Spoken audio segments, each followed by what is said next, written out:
Hello there. So today is October the 4th. We've got a new month and we're in shutdown. Very little data last week, and what we had was just ADP because it's private, it's not a government agency, and that showed a continued weakness in unemployment. But absolutely no reaction from the bond market because it's already pricing in 100% probability of a cut by the Fed in October. And if this shutdown continues, and we are now in the betting markets at 18 days, i.e., somewhere around the 20th, we are betting that we reopen, which is a long time to have no data. Will the Fed cut? That's my question. I know that Andy thinks they will. I am not so sure. I think they might take this excuse to say, well, why should we cut if we have no data? But what do you think, Andy? Yeah, so the question is, do they respond to data or do they respond to the path of data or their expectations for future data based on the economic realities? And my experience has been it's pretty damn rare that they surprise the market unless data has radically changed. And what we can be confident of is that data is not going to radically change if they don't deliver any data. So the question is, if you just assumed the data was going to be in line with your expectations, with people's estimates, which were all placed down well before the government's shutdown, and people still are projecting, including the Fed, are projecting this year and next year and so on. The question is, would you just continue to go on the path you were having, essentially walking somewhat blindly, expecting that nothing that you're going to learn would have been a radical surprise? And I think that it's reasonable to assume they would continue along the path. Now, at the same time, it's priced 100%, 97%. So that's stupid. It shouldn't be 97% if there's no data. And so that either means that the betting market is wrong and the government's going to get shut, the government shutdown is going to not last very long. Thus, the data will be available for them to cut, or that they're going to cut anyway. And so each day that goes by that the government shutdown persists, one would think the odds would drop from 100% to something less than 100%. I think they cut anyway. There's going to be all manner of other private data that we're going to get, including a bunch of earnings reports that are going to come out before the Fed meeting. There's the potential for policy tweaks, trade deals, trade geopolitical things, all manner of things could create some uncertainty. The only thing we know is that for now, we're not going to get any data. And so I would think it would drift down to a lower probability, but one way or the other, they're cutting anyway. No, the only thing that I can think of is that they're going to give us some hints through speeches, and we have Powell speaking next week at some stage. So, they could manipulate those odds lower via speeches, and it shouldn't be very difficult for them to do that. So that is why I'm personally of the opinion that these markets are probably too high, both bonds too high in price, and the equity markets are too high in price, and that's why we did what we did last week, getting rid of the options. The least likely to me is that we now start melting up because everything is as expected. The Fed cutting must be in the price of equities, mustn't it? Surely, after all this rallying, we must have priced that in. And it just seems to be, if you look at the price action, that people come in and they blindly buy in the morning, and then by the afternoon, they sell it out again. Sometimes they make some money, and other times they don't. But that is unhealthy mentality in the market when people just buy irrespective of price.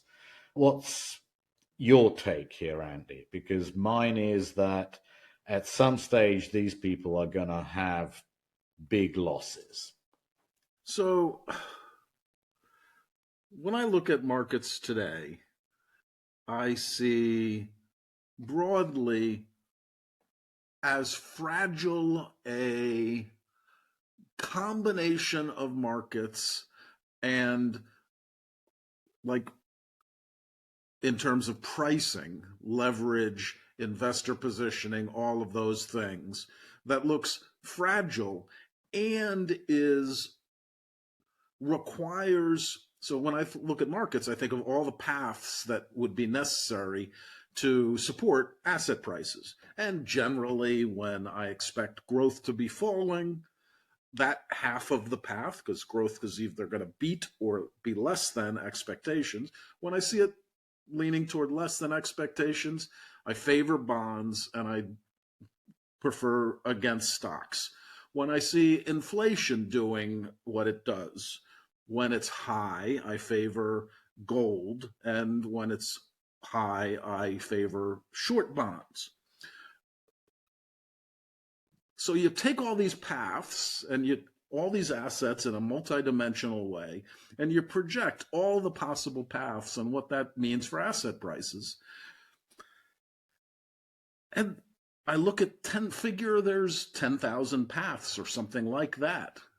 Probably many more, but there are just very few that support all asset prices. So when I look at all asset prices, I say, of the 5 or so major asset classes I follow, one of them is going to have a major accident, and it could be 2, 3, 4, or even 5 of them having a major accident in the next 3 to 15 months. And so, to me, it's possible that things continue to go in this Goldilocks fashion in which bond yields stay low, stock prices rally, gold rallies, crypto rallies, and the US dollar doesn't tank. It's possible that there's a scenario that can play it out, but I've never seen a market that's so fragile and so narrow when you put all those things together. Yeah, no, I agree with you. My view is that the least likely outcome here is a melt up from here. You have a look at volatility for 1 month, 12%, and then you have a look at volatility in December or early next year, it's in the 20s. So you're talking about a market which is saying nothing is going to happen now, but a lot is going to happen later on, which is basically what you said. Yeah, listen, I've been wrong about the equity market for a while now. 700, 800 points I've been fading equity strength. And so I don't know, could it rally 6%? 10%? 10%'s another, what, 600 points? Sure, it could. Is that a good bet for me? Not for me. This is one of those things where we're in a period of time that in many ways. So when I said all that thing about markets are in the most fragile position I've ever seen, that isn't vibes. That's looking back at every year I've ever seen that I've lived through. It's not just like, hey, boy, it doesn't feel right. This is systematically looking at everything I've ever seen and things I didn't experience prior to 1986 when I started in this business. So it's not vibes. The simple answer is, to me, we're in a circumstance that is some combination of first half 1987 and some point in time that is at best early to mid, call it second quarter 1999. I thought you were going to say that. Yeah. It could be, but I've also thought this for a while now, for at least 4 months. I think it's closer to January 2000 than it is Q2 99, and I think it's closer to August 1987 than it is to January 1987, but it could be January 87 or it could be Q2 of 1999. And if so, we could go 20% higher. Easy. Oh, I think that's in the next 20 days. Let's not kid Not so ourselves. so in the next 20 days, I don't think there's any chance we go more than 5 or 6% higher. Wow, that is a lot higher. I think we are very close to where we are now. Because simply because I can see people buying the dip when a dip occurs, but I just can't see the market can sustain higher levels for very long. I think, Right, and that's really we talked about it on the prep call today. Okay, there's a at the money straddle, which is you buy a call and you buy a put for month end. Let's do it the day before the Fed meets so that we don't have that volatility priced in. It costs 2.5%. So you pay 2.5% today, which by the way is extraordinarily cheap. It's 12.1% implied volatility. That's very low. Is that a buy or a sell? to me, it's a sell, but only if you never look at it until it expires. And that's not what we do for alpha. And it's not a beta trade. It's a it's a nothing. But that tells you what the market expects. Yeah. Like people can go in there. If people think there's going to be a 6, 10, 8, pick a number closer to 10, less than more than 5% markup in the next in October, just buy that thing. Yeah. You're going to double your money.